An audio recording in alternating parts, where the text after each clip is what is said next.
Quando criança, fui ensinado que a população negra havia sido escrava e ponto. Como se não tivesse existido uma vida anterior nas regiões de onde essas pessoas foram tiradas à força. Também me contaram que a princesa Isabel havia sido sua grande redentora. No entanto, essa é a história contada no ponto de vista dos vencedores. No ponto de vista dos vencedores!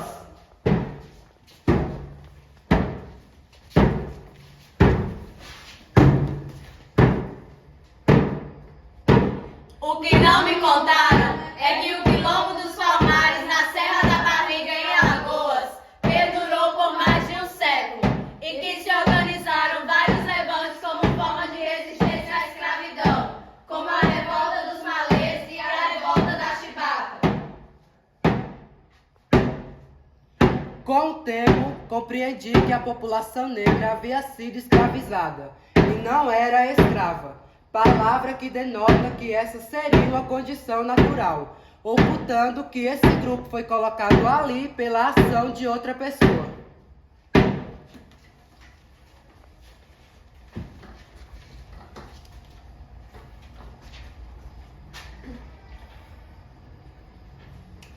Falar sobre o racismo no Brasil é, sobretudo, fazer o debate estrutural. É fundamental trazer a perspectiva histórica e começar pela relação entre escravidão e racismo, mapeando suas consequências.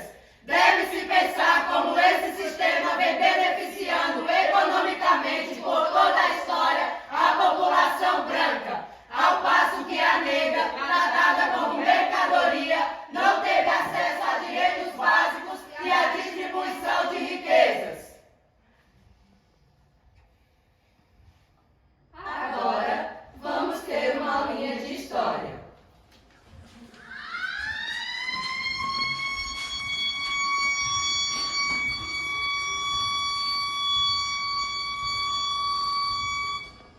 É importante lembrar que, apesar de a Constituição do Império de 1824 determinar que a educação era um direito de todos os cidadãos, a escola estava vetada para pessoas negras escravizadas. A cidadania se estendia a portugueses e aos nascidos em solo brasileiro, inclusive negros libertos. Mas esses direitos estavam condicionados a posses e rendimentos, justamente para dificultar aos libertos o acesso à educação. Havia também a Lei de Terras de 1850, ano em que o tráfico negreiro passou a ser proibido no Brasil, embora a escravidão tenha persistido até 1888. Essa lei extinguia a apropriação de terras com base na ocupação e dava ao Estado o direito de distribuí-las somente mediante a compra. Dessa maneira, ex-escravizados tinham enormes restrições, pois só quem dispunha de grandes quantias poderia se tornar proprietários.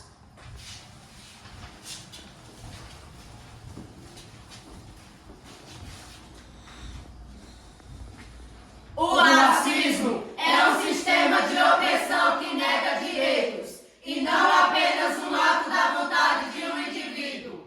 A prática antirracista é urgente e se dá nas atitudes mais cotidianas. O que você está fazendo ativamente para combater o racismo?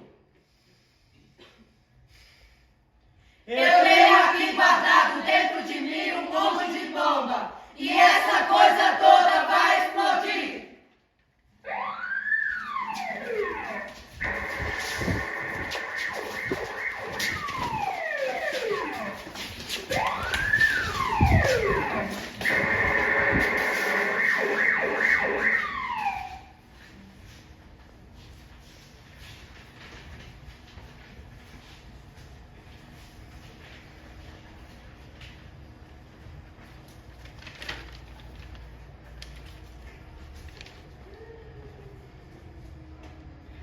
O sistema racista está em constante processo de atualização e, portanto, é preciso entender seu funcionamento. Reconhecer o racismo é a melhor forma de combatê-lo. Dizer que determinada atitude foi racista é apenas uma forma de caracterizá-la e definir seus sentidos e suas implicações. O racismo está em nós e nas pessoas que amamos. Mais grave é não reconhecer e não combater a opressão. Se autoquestione, faça perguntas, entenda seu lugar e duvide do que parece natural.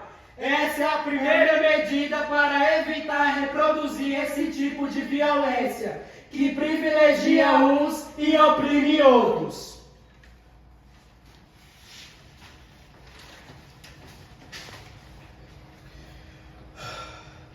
Foi no início da vida escolar. Por volta dos 7 anos, entendi que ser negro era um problema para a sociedade. Até então, no convívio familiar, com meus pais e irmãos, eu não era questionado dessa forma. Me sentia amado e não via nenhum problema comigo. Tudo era normal. Foram alguns xingamentos que comecei a escutar. Ser o diferente, ou seja, o não branco. Passou a ser apontado como um defeito. O mundo apresentado na escola era o dos brancos, no qual as culturas europeias eram vistas como superiores, o ideal a ser seguido. Comecei a ter questões de autoestima e fiquei mais introspectivo e cabisbaixo. Fui forçado a entender o que era racismo e a querer me adaptar para passar despercebido.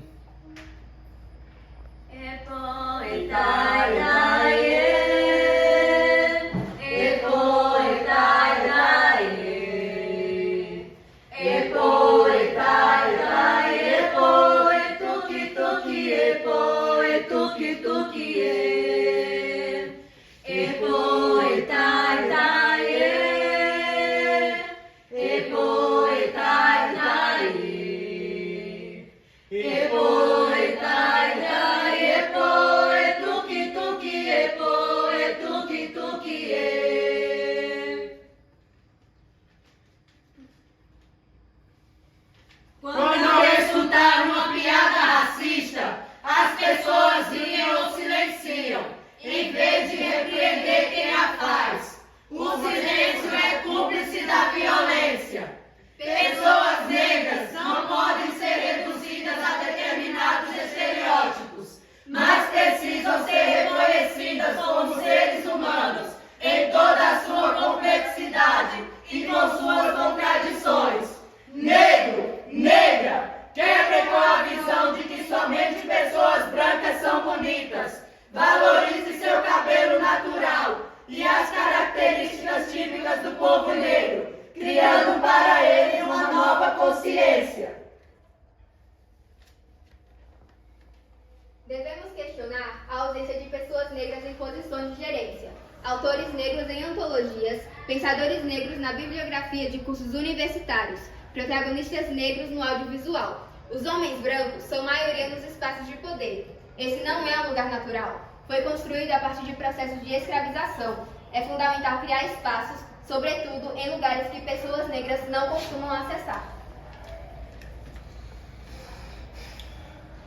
Eu tenho aqui guardado dentro de mim um monte de bomba. E essa coisa toda vai explodir. Vocês estão me ouvindo bem?